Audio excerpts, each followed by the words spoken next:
Today on NewsXstreem, President Donald J. Trump signs a powerful new executive order from the White House, launching a major federal initiative ahead of the 2028 Summer Olympics in Los Angeles.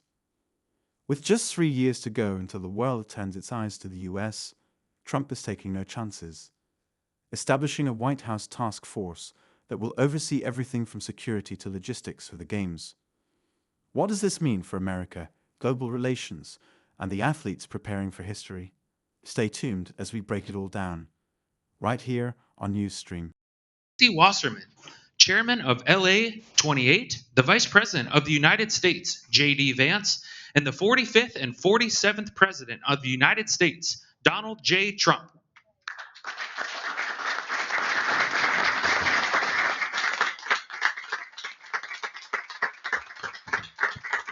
Thank you very much, everybody. It's a big day for a lot of reasons, and it's an honor to have you in this very nice venue across the street from the White House.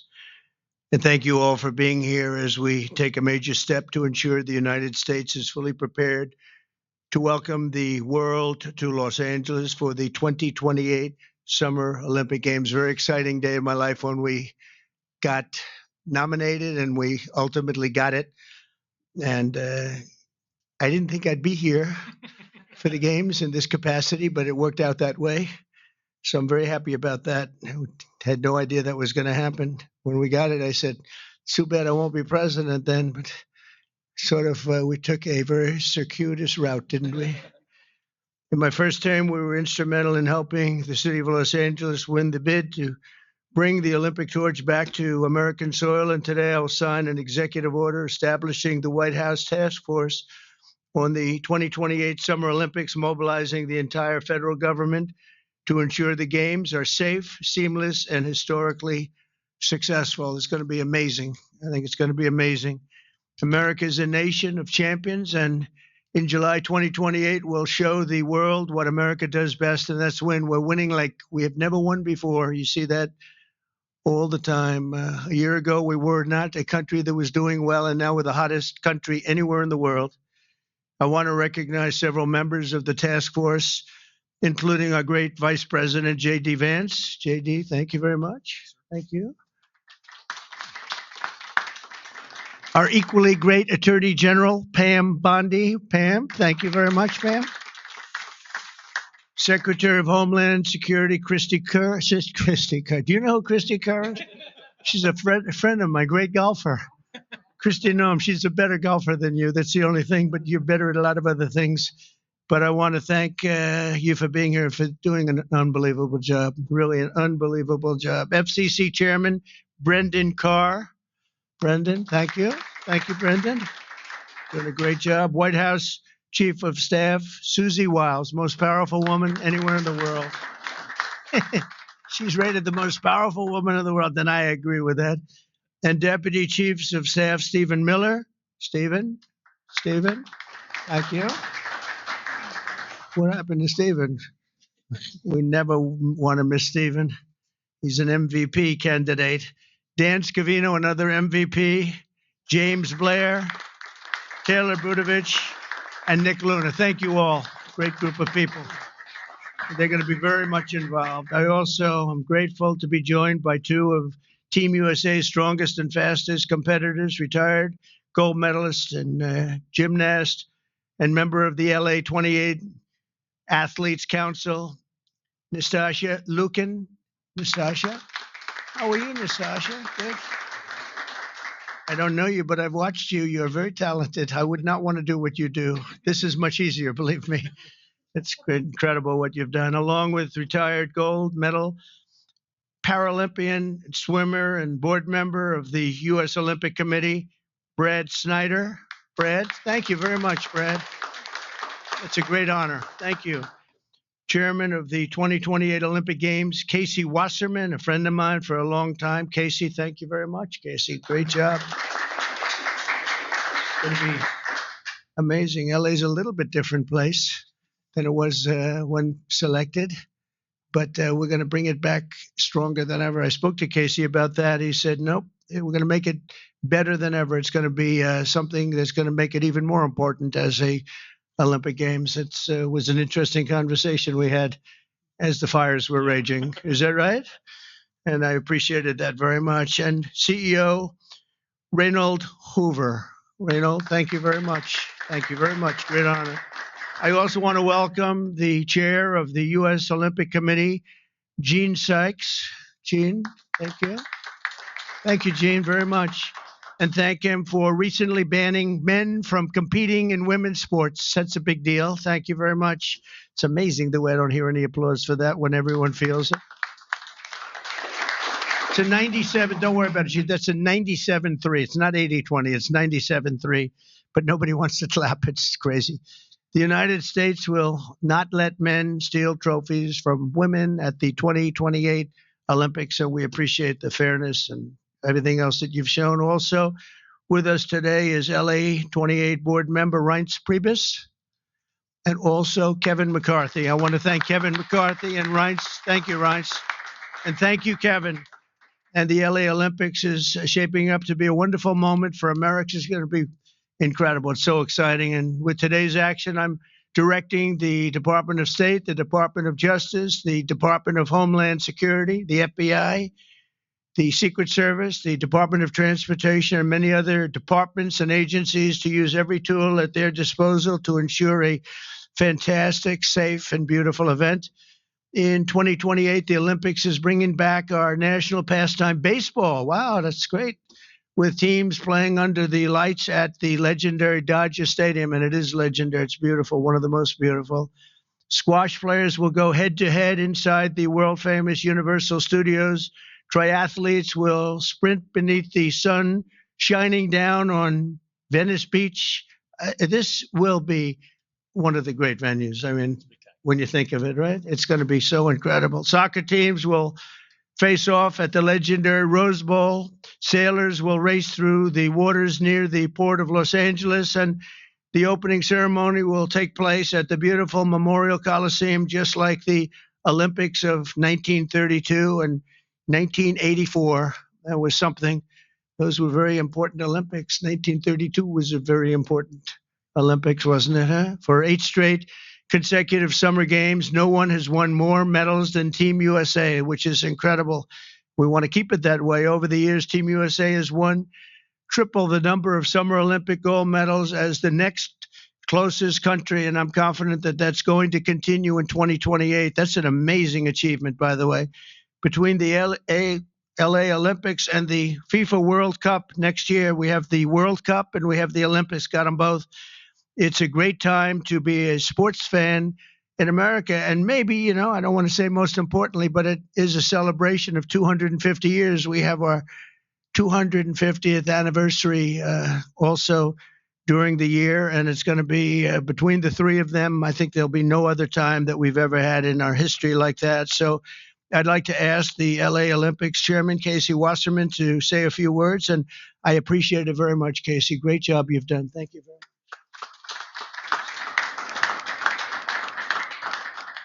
Thank you, Mr. President. Your support and the entire administration's support through this whole process has been truly extraordinary.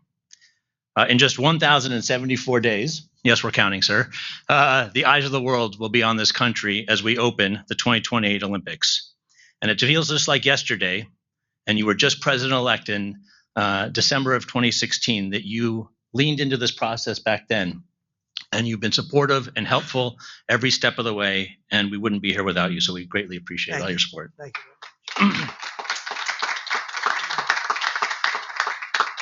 Our games plan is near final. We've announced a competition schedule.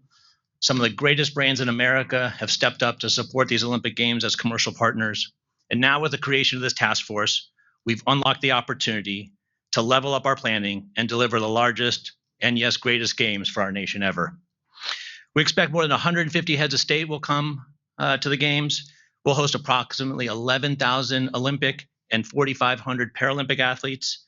They'll participate in 800 competitions at 49 competition venues. This will be the equivalent of producing 7 Super Bowls a day, sir, for 30 days. Yeah. But we are now focused more than ever on delivery, and we can't do this alone. I want to thank President Trump and the entire administration for their support and their partnership as we work to bring these games home. These will be truly America's games. We expect millions of fans from around the country to participate and attend events. And for the first time in history, we're going to take the Olympic torch relay to all 50 states. The most states it's ever gone to is 38, but in 2028, we will touch all 50 states. And sir, if you'd like to run on Park Avenue again to revisit history, you're more than welcome. And we're thrilled. But this administration has delivered critical security funding in the recent bill that will be used by local and state agencies and the federal government to make sure that our games are safe and secure and ultimately the best place to experience and be an Olympic fan. We remain incredibly confident in our ability to deliver the greatest games ever, and that starts with the support of this administration every step of the way. Thank you, sir. Thank you.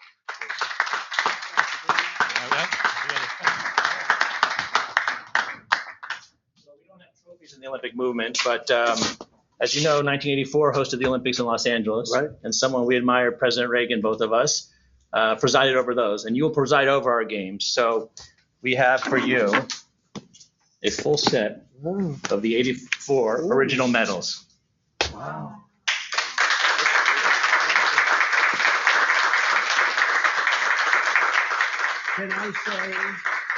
Can I say that I won them athletically? Yes, sir. That would be a great honor. Yes. That's beautiful. Thank you very sir. much. Thank you very much. Thank Thank you. you. Thank you very much. Appreciate it. We'll sign Yep. it.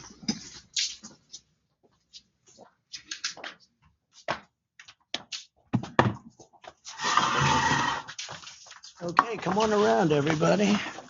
This is a big one here. Yep. Okay.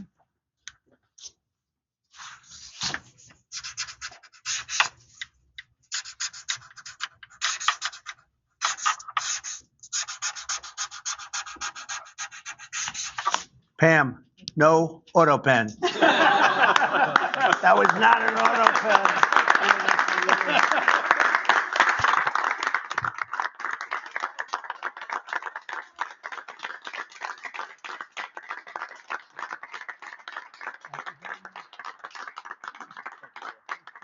Thank you very much. Fantastic. Thank you very much, everybody.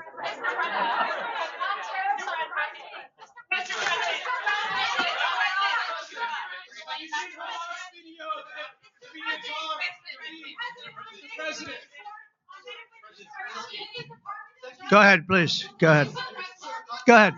Mr. President, well, the Department of Justice. Thank you, Mr. President.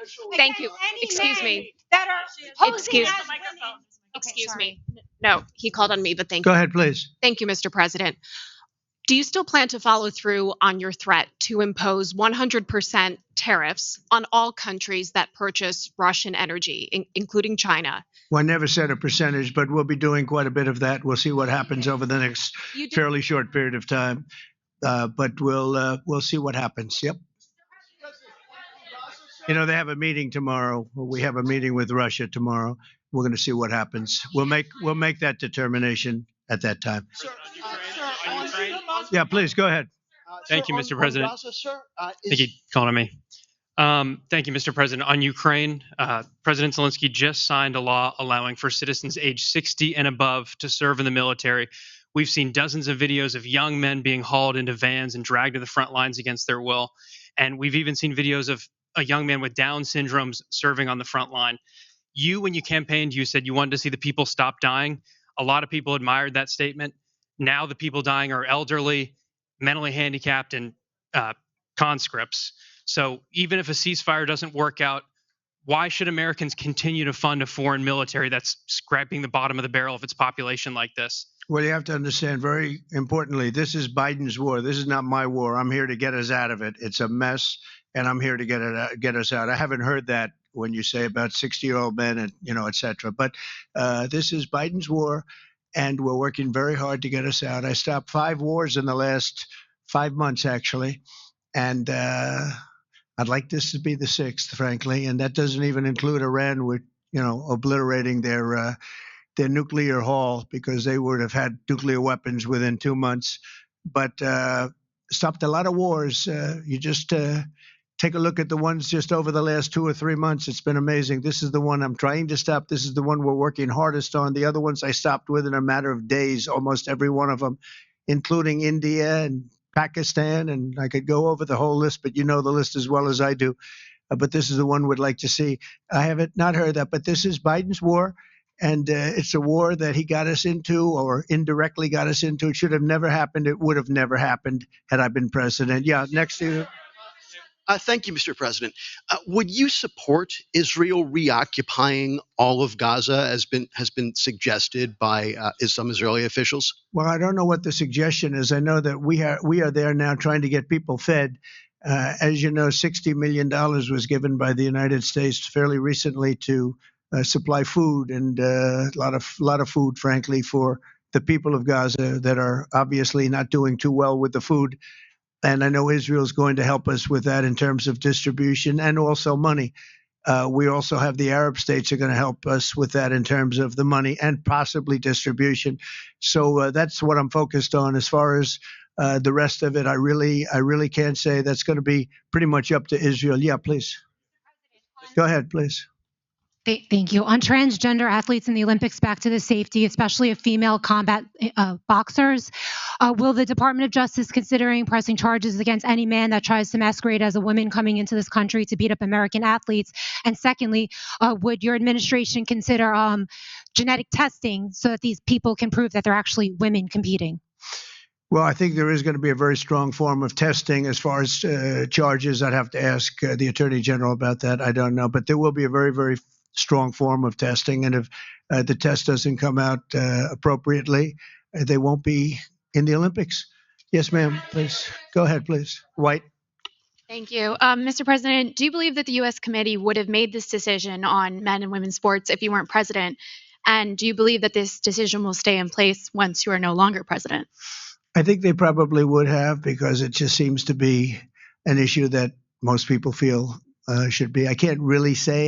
You could have asked Chairman Wasserman, but I would say that, there's a possibility. It could go either way if you really want to know the truth. I feel strongly about it. I ran a campaign, at least partially on that. That was one of the many issues that I talked about: open borders, the economy, taxes, all of the things. But that was certainly one of the issues. So I really can't. I really don't know. Could have gone either way. Please. Have you decided on a replacement for the Fed governor? For Fed governor, I'll be making that decision before the end of the week, and we'll either decide on one for permanence or the 4-month period, the term. There's a term of about a number of months.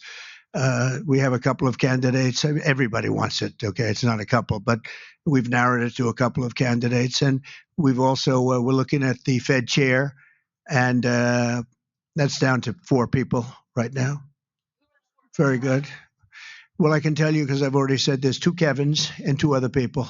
Okay, Brian. Thank you, Mr. President. This has to do with the safety aspect of the Olympics. What can you do as a president to ensure that Southern California, the greater Los Angeles area, is safe from any fire danger, that the state clears away brush in state parks? The reason why this last fire happened in Pacific Palisades. What can you ensure for that? Well, as you know, Brian, we have I've been fighting with them for a long time about allowing the water to come down from the Pacific Northwest, essentially. And we actually opened up that water pretty strongly. We got a lot of opposition from the governor, and we opened it up anyway, and the water is coming down. That we want it opened further. They have a lot of water. They send it out into the Pacific Ocean in order to protect the smelt. It's a little tiny fish that's not doing very well, especially when they don't have water. They really do badly, okay?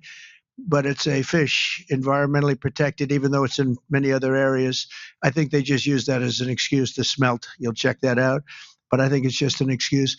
They've got to allow full water, and they're working with Lee Zeldin is really helping us a lot. But they've got to allow a full complement of water to come down from the Pacific Northwest. There is so much water. If Gavin Newsom let the water come down, see the way I pronounced his name properly for a change, if this guy allowed the water to come down from the Pacific Northwest, they have so much water they don't know what to do with it. all of those sprinklers would have gone on. All of those people with those beautiful houses with sprinklers in the ceilings and with the water, the fire pumps outside, all that water. They didn't have any water because they wouldn't let the water come down. There's so much water there. At first, when I got involved with this issue in my first term, I said to the congressman, they took me up because they wanted to show me the fields where they could farm 10 times more product. You'd see 100 acres, and you'd see 1 acre or 2 acres, beautiful green. It's very vibrant soil, but they don't give it the water that it's entitled to. And I said, "Oh, they have a drought?" I said, "No." They told me we don't have a drought. They don't. The Democrats don't allow the water to come down into the farms and into anywhere. By the time it gets down even into certain parts of California, it's fed out stupidly into the Pacific Ocean. If that water were allowed, so we broke into it and we allowed it to come down, and it come down at a higher level, and we want that, and we're demanding that of the governor. The other thing is, we'll do anything necessary to keep the Olympics safe, including using our National Guard or military. Okay? No, I will use the National Guard or military. This is going to be so safe, and if we have to, because obviously you have a mayor that is not very competent. She can't get the permits for the people. You know, the people are still waiting for their permits. Lee Zeldin got them the federal permit, which is 10 times harder to get, and everybody can build on the federal basis, and that's the hard one. But the mayor, Bass, she refuses to or cannot get them permits. They're waiting. And I was there right after the fires, and I saw all these beautiful people standing by their homes ready to get in and get to work. And they're waiting for their permits, and they're still waiting for their state permits and city permits. It's a disgrace. It's a disgrace. President Trump. Redress, yes, ma'am. Thank you, Mr. President. Thank you. India says that the U.S. imports Russian uranium, chemicals, fertilizers, while criticizing their energy imports. Your response to that, sir? I don't know anything about it. I'd have to check, but we'll get back to you on that. Yeah, please. Mr. President, Yeah, go ahead. have you seen the Hamas released video of Israeli hostage Avitar David starving and being forced to dig his own grave in a Hamas tunnel? I have, yeah. I have. Reaction? I think it's horrible. And I hope a lot of people do get to see it, as bad as it is, because I think it's a horrible thing. Yeah, behind you, please. Mr. President, Yes. can you speak to just how this drop-off in foreign-born workers is going to benefit Americans, and will it force American companies to pay fairer wages to American workers? Well, we want to take care of our American workers, and first and foremost, and that's what we're doing. We also want to help our farmers, because our farmers are producing like never before. We have to help them, and we're working out some very complicated strategies and language. But the main thing that I think I was elected to do is to get the illegals out of our country, who are especially in particular criminals. 11,888 murderers were allowed into our country with Biden's open border policy, with our border czar, who never spoke to the Border Patrol, never went to the border one time. That's Kamala. And think of it. We have murderers. We have people coming in from all countries all over the world, from prisons in the Congo and Africa, from prisons all over South America, all over rough parts of Europe, all over Asia. They're pouring into our country. Not anymore. So we just announced we had our third consecutive month where we were rated 0 people. And these are, frankly, very liberal people that make up these charts. So I don't know what's wrong with them. They seem to not be doing their job for the Democrats. But I'm honored by the fact that they say it. We're very tough on the border, and people can come into our country, but they have to come in legally. So I think that we've done an amazing job, actually. But we have to get the criminals out of our country: murderers, drug dealers, gang members. They emptied prisons into our country. It's one of the reasons, I think, even beyond the economy, it's one of the reasons I got elected. It's really maybe the number one. I was between the economy and that.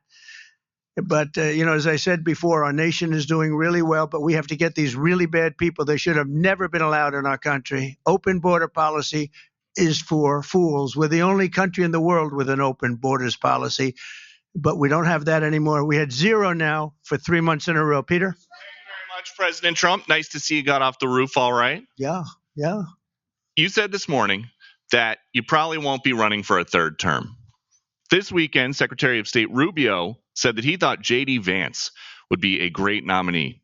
You could clear the entire Republican field right now. Do you agree that the heir apparent to MAGA is J.D. Vance? Well, I think most likely, in all fairness, he's the vice president. I think Marco is also somebody that maybe would get together with JD in some form. I also think we have incredible people, some of the people on the stage right here. So it's too early, obviously, to talk about it, but certainly he's doing a great job, and he would be probably favored at this point. And on Texas, if Texas redrawing their congressional map Right. would get you 5 safe red seats, means that California, New York, Illinois, and Maryland are all going to redraw their maps to add safe. Well, they'll do it anyway. Is it worth it? Yeah, they'll do it anyway. Why? If we stop over there, they would have done it anyway. Look, a lot of these states, I watched this morning as Democrats are complaining, and they're complaining from states where they've done it, like in Illinois, like in Massachusetts. I watched this lunatic, Pocahontas. She's a total lunatic. I don't know what she's on. She's all jumping up and down like I've never seen anything like it, talking about supporting the communist mayor. And he's not a socialist. He's a communist, okay? This is not a socialist, man. This is a communist. If you look at any of his policies and go back 6 months, you don't even have to go back further than that. So they want to put a communist in New York. Now, the good news is we have a lot of power over that because we're the ones with the money. We send the money. We don't send the money. It's up to the White House, a lot of power in the White House. But when I watched her jumping up and down, talking about that and supporting the communists, but if you look at what's going on with the redistricting or whatever you want to call it, the Democrats have done it long before we started. They've done it all over the place. They did it in New York. They did it in a lot of different states. But in Massachusetts, so somebody used this as an example today. I was interviewed this morning, and they said, it's pretty unfair. Trump got 40%. I'm not proud of that, but I think I probably got more, but that's okay. I got 40% in Massachusetts, and yet they have 100% of the vote in terms of Congress. So there's no Republican, there's no anything. So we should have 40%. You know why? They redistricted, and they've done it all over the place. And they've done it in California, by the way. Before this, they've done it in California. So we'll see what happens. We have a wonderful governor in Texas. He feels strongly about it. It's going to be up to him. I think there's tremendous support for it. And, we've watched the Democrats destroy our country in 4 years. They've destroyed between their open borders that we talked about, transgender for everybody, all of the horrible things that they've done, high taxes, horrible medical provision for people. We've watched them destroy our country for 4 years, and people don't want that. And people in Texas, as you saw, I got the highest vote in the history of Texas. I love Texas. Texas likes me, obviously, but I got the highest vote, and that was checked out on the show. Did you see that where they checked it out? They said he actually did get the highest vote in the history of Texas, which disappointed them. They were very disappointed to hear that. But Texas is a place that's done very well with a free enterprise kind of an attitude, with the exact opposite of what's happening in New York with a communist mayor. And they know what they're doing, and they're doing the right thing. Yeah. Two questions for you. Mr. President, thank you. Texas Senator John Cornyn is asking for your help to force Democrats back to the state and hold them accountable. Do you want the federal government and the FBI to help locate and arrest these Texas Democrats who have left the state? Well, I think they've abandoned the state. Nobody's seen anything like it, even though they've done it twice before. And in a certain way, it almost looks like they've abandoned the state. It looks very bad. Yeah, go ahead, please. Should the FBI get involved? Should the FBI get involved? Well, they may have to. No, I know they want them back. Not only the attorney general, the governor wants them back. If you look, I mean, the governor of Texas is demanding they come back. So a lot of people are demanding they come back. You can't just sit it out. You have to go back. You have to fight it out. That's what elections are all about. Yeah, please. Thank you so much, President Trump. Two questions for you. One, were you aware of and did you personally approve the prison transfer for Ghislaine Maxwell that your Justice Department? I didn't know about it at all. No, I read about it just like you did. And do you believe that she is? It's not a very uncommon thing. Do you believe that she's credible to be listening to? Your Deputy Attorney General sat down with her recently. Well, let me tell you, he's a very talented man. His name is Todd Blanche. He's a very legitimate person, very high I just a very highly thought of person, respected by everybody.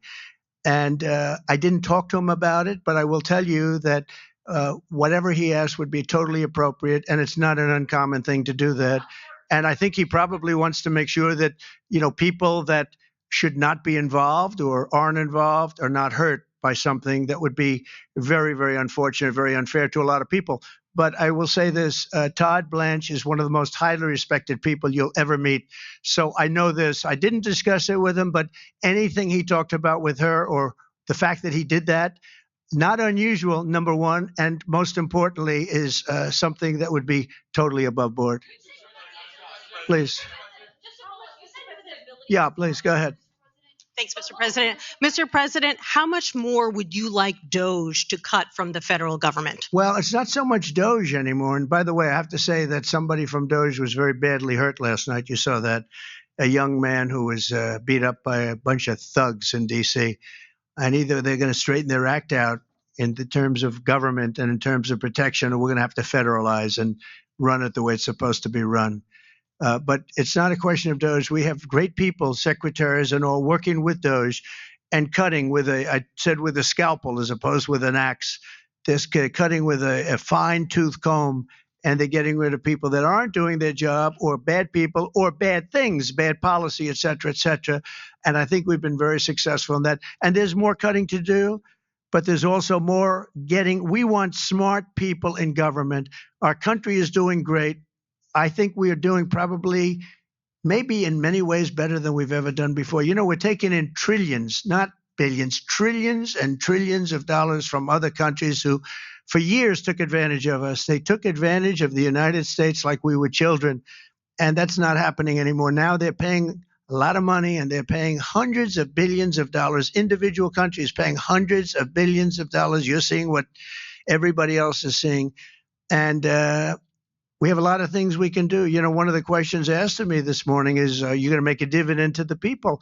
And the purpose of what I'm doing is primarily to pay down debt, which will happen in very large quantity. But I think there's also a possibility that we're taking in so much money that we may very well make a dividend to the people of America. Thank you all very much. Thank you. Thank you very much.